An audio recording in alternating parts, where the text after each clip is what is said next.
maghanap na rin tayo ng mga bagay na hindi naman natin hinahanap. Alam niyo, gets niyo ba ako? Yung mga, pag naghahalong ka tayo, may makikita tayo, uy, pwede pala dalhin to, magagamit to. Yung mga ganun. Yung mga bagay na hindi mo hinahanap, pero magagamit mo. Ang plano ko, share ko lang sa inyo yung mga plano ko ngayong buwan na to March 22, pumunta kami ng Mindoro. March 26 ang uwi namin. Tapos, March 27, ano na lang naman mga ano ko dun mga damit. Wala na, yung sopa kay Idol na yun, yung aircon kay Idol na yun kasama na yun sa nung time na binili niya yung bahay Maaga pa naman. Ang oras natin ngayon ay ganap ng ikasayam at 4 na po ng umaga. Wow, talagang Tagalog na Tagalog Siyempre, habang summer, dyan dapat naghahanda sa darating na tag-ulan. Sabagay, humingi kami. Pero ngayon, tikman kaya natin. Kumain na naman ako Isa lang.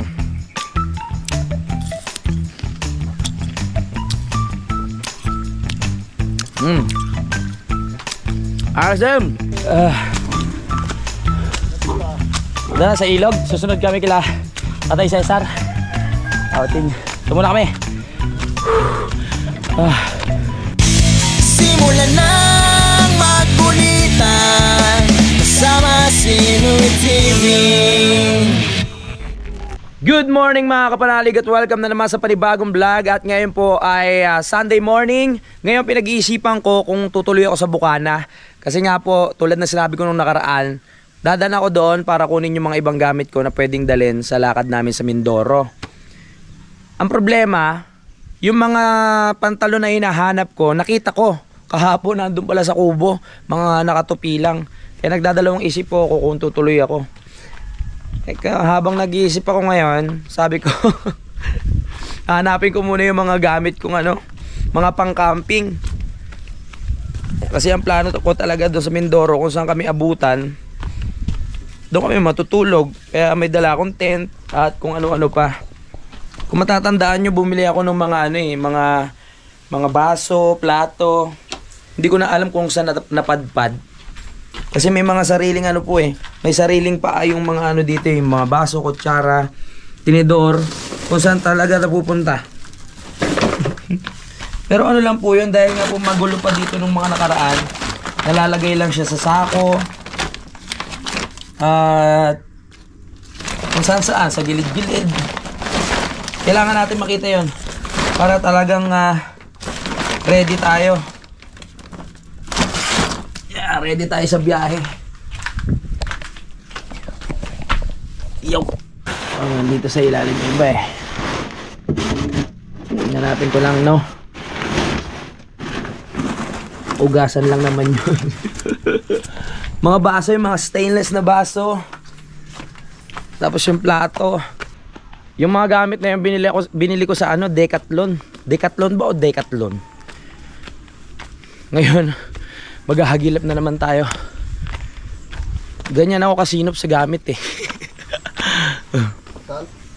Hindi, nagbablog ako. Akala ni Kuya kinakausap ko siya. Ayan. Nandito pa pala Nandito pa halos lahat. Dito pa lang kung saan ako naghanap. Baso. Siyempre ito yung isa sa binili ko pang camping. Ano pa ba? Yung plato. Ewan ko lang kung nandito yung plato. Ito. Diba? Nandito pa siya. Magagamit natin ito Yung mga kutsara. Di ko alam kung magdadala pa rin ako ng maliit na kalan. So sa tingin ko yung mga kasama ko meron na yun. Maliit na kalan. Para kung saan kami abutan, pwede kami magluto-luto. Diba? Wow, amazing. Ang dami ngayong kutsara, tinidor Sa bagay ng piyesta nga pala. Namili kami kaya marami. Pero yung hinahanap ko nawala. Ang mahalaga, meron akong isang baso at meron akong isang mangkok. Dadala na lang ako ng plastic na kutsara. Nandito lang yung sa gilid-gilid. Ito yung baso ko. Diba? Sabi ko sa inyo, makikita natin yan 2 baso. Ito pwede sa mainit. Sa bagay, parehas naman silang pwede sa mainit. Dadaling ko na lang parehas. Dito lang yun eh. Dalawa pa nga eh. Oh. Nandito pa. Yan. At least ready, di ba? Yung mga plato, sa tingin ko, ano na siya eh. Nawala na kasi puro gas-gas na rin siya ng mga nakaraan. Tapos nakita ko parang kinakainan ng aso ata. Kaya si Kadede na doon sa taas nag-e-edit. At syempre si Utol nag-e-edit din. Dahil araw ng linggo. Hindi namin alam talaga kung saan kami pupunta ngayon. Dahil meron ding outing sila Tatay Cesar kasama sila Nanay Luz, no? Pero ang Tatay Roman nandiyan sa bahay kasi parang walang bantay doon sa baboy. At nalilito kami kung pupunta ba kami ng Bukana o pupunta kami doon sa Ilog, doon sa may pinag-outingan. Wala na ata dito yung mga ano. So, maghanap na rin tayo ng mga bagay na hindi naman natin hinahanap. Alam niyo, gets nyo ba ako? Yung mga, pag naghahalong ka tayo, may makikita tayo, uy, pwede pala dalhin to, magagamit to. Yung mga ganun. Yung mga bagay na hindi mo hinahanap, pero magagamit mo sa biyahe. Yan. Yung kasama ko, ano naman yung Boy Scout din yun. Basta alam mga halaga, syempre alam nyo na merong budget, para kahit pa paano, kahit saan kayo abutan, maghanap lang kayo ng bayan na merong mga pwedeng rentahan na pantulog, di ba? Katulad ng mga hotel, yung maliliit na hotel, na pwede kayo rumenta kahit isang gabi lang. Tapos pagdating ng umaga, biyahe na naman kayo. Ganun lang naman ang isang biyahero, di ba? Eh sa akin, parang nanalaytay na sa dugo ko ang pagiging isang biyahero din eh. Kahit na aksidente na tayo sa motor, 'di ba? Wala pa rin dala. Basta malaga may kasamang pag-iingat na at hindi lasing. Yan. Okay. So, marami pang magagamit dito eh. Nandiyan na naman halos lahat at nakabili na rin naman ako ng tawag dito ng mask. Nakaraan kasi pumunta ako ng mall. Bumili ako ng mga kailangan katulad ng gloves, mask para sa biyahe para hindi masunog yung kamay ko. Kapote ang nakalimutan ko pero sa tingin ko sa palengke meron namang kapote dyan. Bago ako umalis, bibili na lang. O kaya sa mismong Mindoro meron ng mga kapote dun. Pasok tayo dito sa Kubo. Na-miss ko dito sa Kubo ah. Yeah, dito ulit tayo sa Kubo. Buksan ko lang yung ilaw kasi alam kong nadidiliman kayo ngayon at hindi nyo makita ang aking panot. Nandito pala yung mga hinahanap kong pantalon nung nakaraan. Ito oh. Kasi sa nabota, salungkat ako ng halungkat. Sabi ko bakit wala? Doon naman sa kwarto, halungkat din ako ng halungkat. Wala din. Wala nandini lang. Alam nyo mga kapanalig, mahirap kasi ako maghanap ng pantalon. Kung nabanggit ko na ata sa inyo yun. Kasi yung legs ko nga, hindi siya hindi siya proportion sa aking upper body. Kumbaga, syempre, pumipili ako ng maluwag para kahit papaano pwedeng magdoble at magpantay. Mahirap naman kasi yung naka skinny jeans ka tapos ang laki ng upper body mo, di ba? Ang gara tignan. Kaya binabagay ko talaga. Kaya pag sa mall, pupunta ako, maaga pa lang, pupunta na ako. Kasi inaabot ako ng pagsasara sa kakapili ng pantalon at nakaka-stress. Kasi papasok ko ng fitting room, hindi mo gusto yung pantalon, maghubad ka na naman. Pipili ka na naman, lakad ka na naman. O maghubad ka na naman, sukat na naman. Ganun, kaya minsan nakaka-stress talaga. Ayoko talagang namimili ng mga ng mga pantalon. Ang gusto ko pa nga ang mas gusto pa nga short. Yan, yung mga gusto ko short eh. Pag short kasi ang bilis lang. Pag pantalon napaka parang pinapahirapan yung buhay ko. O ito kakalungkat ko, di ba? Katulad nito, nakabili na ako ng bagong mask pero yung kakalungkat ko meron dito. Nag-ready na ako kasi na ngayon? March 17. So ang alis ko ay March 22. So kailangan mag-ready. So tulad ng dati, ang bahala muna dito sa Kampanalig sila Utol at Kadede. Tapos ang plano ko, share ko lang sa inyo yung mga plano ko ngayong buwan na to March 22 pumunta kami ng Mindoro. March 26 ang uwi namin. Tapos March 27, akit naman na kami ng Banahaw. Uwi kami ng 26, so makakarating ako ng 26 na ng hapon o gabi sa Nabotas. Pahinga lang, kinabukasan, pahinga maghapon, tapos 27 ng gabi, 9 PM, babiyahin naman kami pa Banahaw. So magko-commute lang kami para hindi man ako pagod na pagod. Kasi syempre, pagod ka na nga sa biyahe, kakaikot ng buong Mindoro, 'di ba? Oriental sa Occidental. Tapos pag uwi mo, isang araw lang pahinga, motor na naman. So sabi ko, mag-commute na lang kami ni Budang. Kasi talagang ayoko umabsent sa Banahaw eh. Kasi doon ako naghihingi ng pasalamat at tawad sa mga kasalanang nagagawa ko. Sila Utol, susunod na lang sila ng mga 28 ng umaga, no? So makakarating sila doon siguro mga after lunch o bago. Tapos uwi rin kami ng Sabado para Linggo, meron pang isang pahinga, isang araw na pahinga si Budang kasi Monday may pasok na. Pero kung mag-enjoy man, pwede kami mag-extend ng isang araw. Sunday na kami uuwi ng umaga, pero hindi pa namin alam, no? At in-expect na naman natin na marami na namang biyahero dyan, kaya pipili na naman kami sa tawag dito, sasakyan, no? O sa bus. Si kasi yung pinaka-master namin ngayon dyan si Solomon, alam nyo naman, busy bilang isang kapitan po ng barangay namin. May mga activities po kasi pag mahal na araw. So hindi niya basta-basta may iwan po yung kanyang responsibilidad doon sa barangay namin. Kasi talagang every year, no? Taon-taon talaga kami magkasama dyan. Mahal na araw, umakyat kami. Talagang namamanata po kami dyan. Pero sa ngayon, naintindihan natin dahil meron na siyang katungkulan o may responsibilidad na bilang isa sa ama ng barangay namin. Kaya yun, kung merong ibang araw, baka yun, umakyat sila o siya kung meron man makakasama. Basta ako sisikapin ko na makaakyat, no, ng mismong mahal na araw para makahingi ng pasasalamat.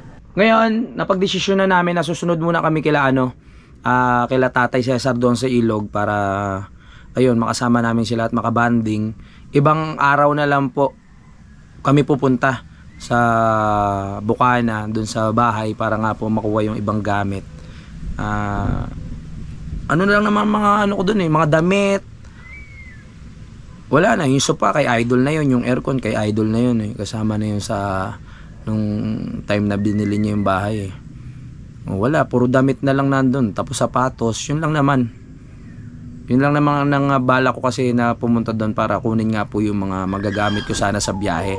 Pero dahil nandito na naman yung mga gamit ko, pwede na lang namin iset sa ibang araw siguro, no? Ngayon siguro hindi muna, doon muna kami sa Ilog dahil Sunday ngayon.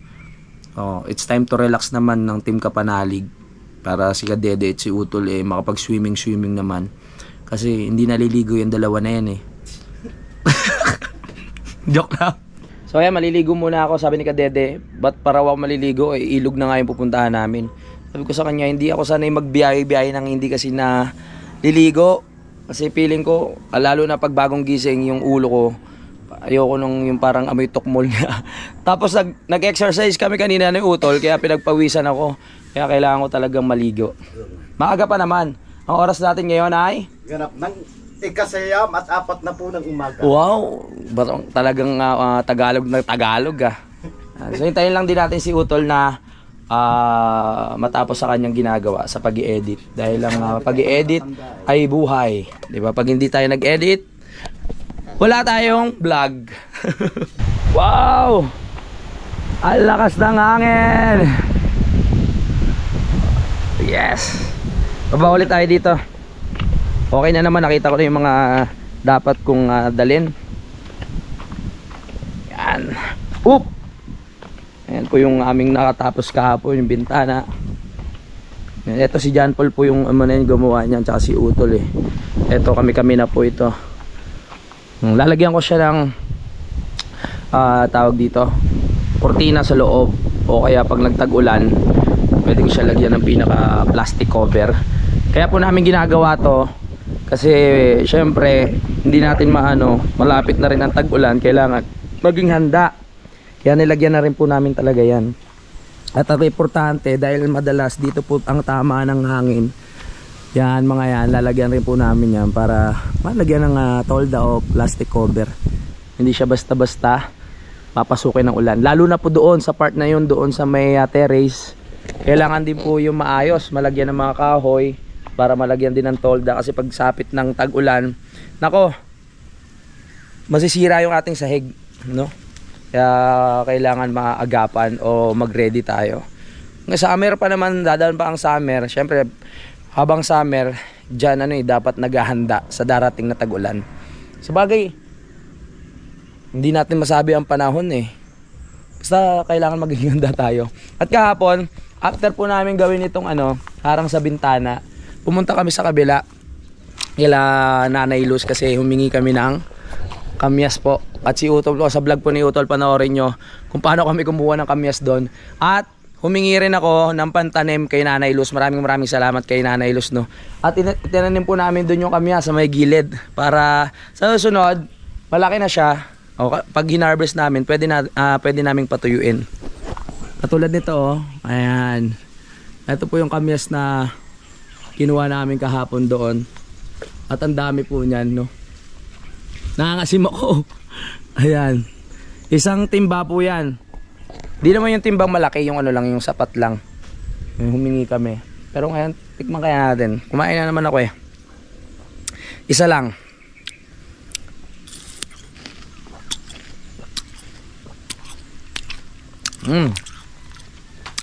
Awesome! Woo! Sarap. You want?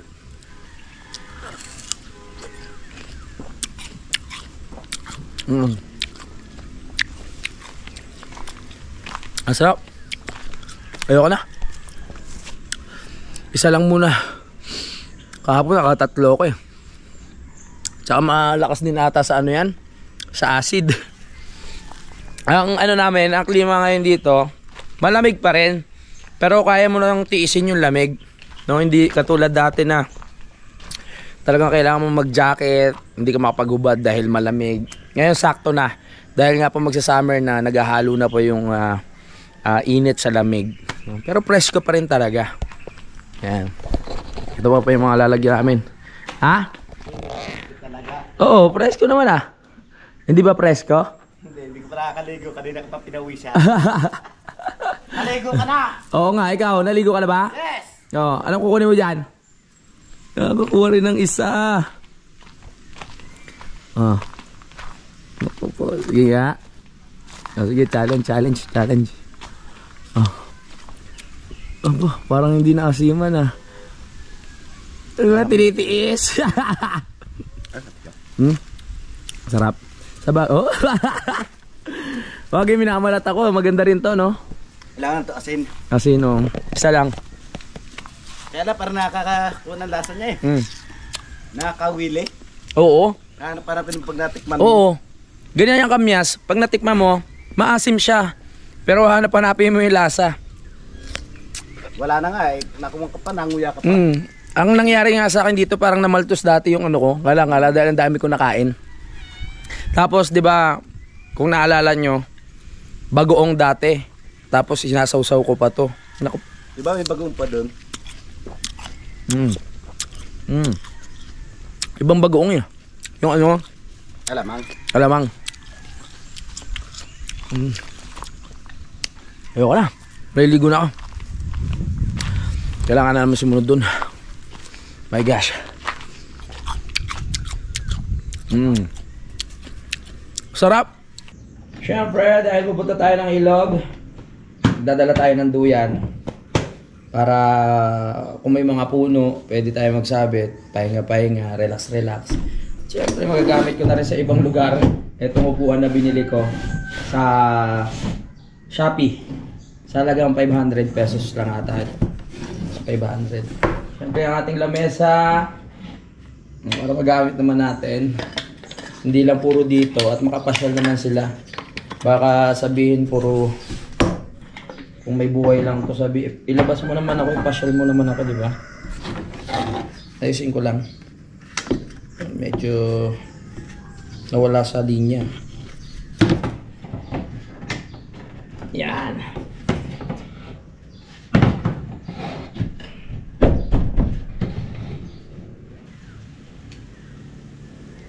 Yan, pwede na tayong mag-camping. Siyempre, kailangan makapag-relax din, hindi puro trabaho. Pero bukas, tuloy ang plano namin na lagyan na ng harang itong mga malalaking area na bukas pa. Yan, tara. Lalagay ko na lang siya sa bag. Nag-tricycle naman kami. Kunin ko muna yung bag ko dito sa taas. Pasensya na po talaga doon sa mga naghihintay ng vlog ko nung mga nakaraan, no? Naiinip sila. Siyempre nasanay nga po kayo na halos sunod-sunod yung mga vlog or daily vlog kami talaga, no? Kaso nga lang po, pag nauwi talaga ako sa Nabotas, bihira ako makapag-vlog, no? Pero pag dito, sinisipag talaga ako. Titignan ko lang yung mga pwede ko pandalhin. Liligo na ako. Then, let's go. Larga na. Medyo nag-edit pa naman si kuya. Pasok tayo dito sa tent. Etong tent na to, dadaling ko rin to doon sa biyahe namin. Kaya talagang mahalaga na nagawa ko yung box. Yeah. Dahil kung hindi, baglang dadaling ko, aroy, sobrang hirap. Lalagay ko muna to dito. Dito sa area na to, nasasanay na ako. Kasi dati madalas akong mauntog. Lalo na pag kagigising mo lang, wala ka pa sa wisyo. Hindi mo maiisip eh. Ngayon parang meron ng nakatatak na sa utak mo na kailangan mong yumuko. Kahit hindi mo naisipin, kumbaga automatic na yung ulo mong yuyuko kasi alam mo nang mauuntog ka eh. Mababa na kasi itong part ng kwarto ko na to. Doon ang mataas sa kabila. Kasi nga po ito eh, yung parang napaliwanag ko na naman parang attic style lang dapat, no? Pero pinataasan ko na ng konti para makatayo-tayo naman ako ng maayos. Yan. Ano ko muna yung... May mga bago rin akong biniling damit. So hindi ko pa siya sinusuot ngayon dahil ang plano ko nga isuot to sa biyahe pa Mindoro para kahit papaano naman eh meron kayo ibang makita na aking bagong suot. Dahil paulit-ulit na lang o paikot-ikot na lang yung mga damit ko. Sabi ko nga sa inyo, hindi naman ako mahilig talaga mamili. Palagi tuwing pupunta ng mall, bibili ng damit at kung ano-ano. Kung gusto ko yung ano lang, paulit-ulit lang. Kung ano lang yung paborito ko, di ba? Yun lang. Pero syempre dahil kakahiya naman kung sa biyahe tayo, yun na naman yung suot ko. Bumili ako. Di na lang ako nakapag-vlog. Kasama ko si Budang. Dito rin yung ibang gamit. Pwede na tayong umalis. Ito ba? Bago ba ito? Bagong laban naman to. Pwede na isuot to. Ito. Pwede na pang swimming. Yeah. Tara. Yan. Tara, nakakuha na ako. So, bibili lang kami ng mga isda na pang ihaw. Isda or baboy. Siyempre, kaya naman doon sa pupuntahan natin na wala tayong kadala-dala. Pero may dala na siguro silang kanin. Kaya puro ulam na lang dadali namin. Outing! Op! Yan, kailangan talaga mapagawa na itong hagdan. Kailangan makapag-ipon na. Sa ngayon, easy lang, chillax lang. Dadating tayo dyan. Mga kapanalig, tapos na ako maligo. Ang lamig. Ready lang ako. Okay, ready na kami. At si Kadede, nauna na doon sa taas, mga kapanalig, no? Kaya, ito, susunod na kami ni Kautol. Ready na rin siya. Nagdala na kami ng duyan. Sabi niya, ayaw niya magdala, baka raw puro bato. Kaso nga lang, sayang kung may puno eh. Sarap magpahinga. Dala ka na rin, sayang. Tricycle yung gamitin natin. Si Kadede nasa taas na. Excited si Kadede. Wow! Nakaporma. Sinundo si Tatay Ruba. Sinundo ba? Sasama si tatay kasi naiwan nga. Ay, okay, papasok muna itong mga pantalong ko. Nandun na sila sa taas magabang. Okay. Let's go. Akit na ako. Yeah. Go. Naka-ready na. Akit na tayo. Pabor to. Another hingal. Another pawes. Tagtagan taba. Di ka panalig. Bayaw oh. Bayaw! Di na tayo ata narinig ni Bayaw. Si Bayaw di na tayo narinig. Akyat. Sige, dede na sa matepok na. Doon na lang daw kami hintayin. Bayaw, ano yung tinitignan mo dyan? Ha? Gulayen? Naku, wala na. Nasa huli na. Tumitingin pala si tatay ng gulayin. Sayang, dapat na nakarampa. Kala ko yan pa. Tumuna kami tay. Kaya doon sa may sanga ngayon bago puputulin. Oo. Sayang. Nakuha na eh. Tara na. Grabe hingal. My goodness. Akyat.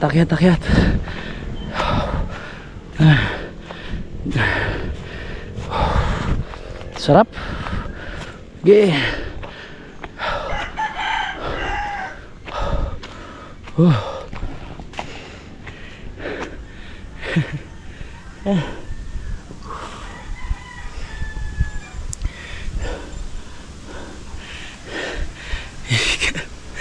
Lapit na. Yan talaga.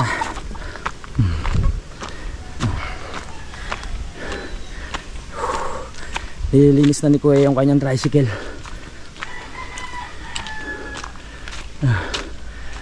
Konti na lang. Tiwala lang. Makakarating din tayo. Paroroonan. Hello ni, good morning. Dala sa ilog, susunod kami kila Tatay Cesar. Outing. Tumuna kami. Grabe ang hingal. Natunaw yung tabako. Sarap. Tunaw ang taba. Dito tayo sa taas. Nililinis na. Akala ko ba sa matepo ko na hintayin. Nandiyan tatay, sama. Sasama si Tatay Rowan. Hinihingal ako. Goodness. So yun, dahil nandito na tayo sa taas, magpapaalam muna ako sa vlog ko, no? Maraming salamat mga kapanalig sa pagsubaybay. At hintayin nyo na lang po kung ano yung magiging banding namin doon, yung mga aganapan at kung maganda ba sa lugar na yon. First time ko makakarating mga kapanalig, no? Ningal ako. Nandito na mga kapanalig. I love you all. Lagi tayo lahat mag-ingat.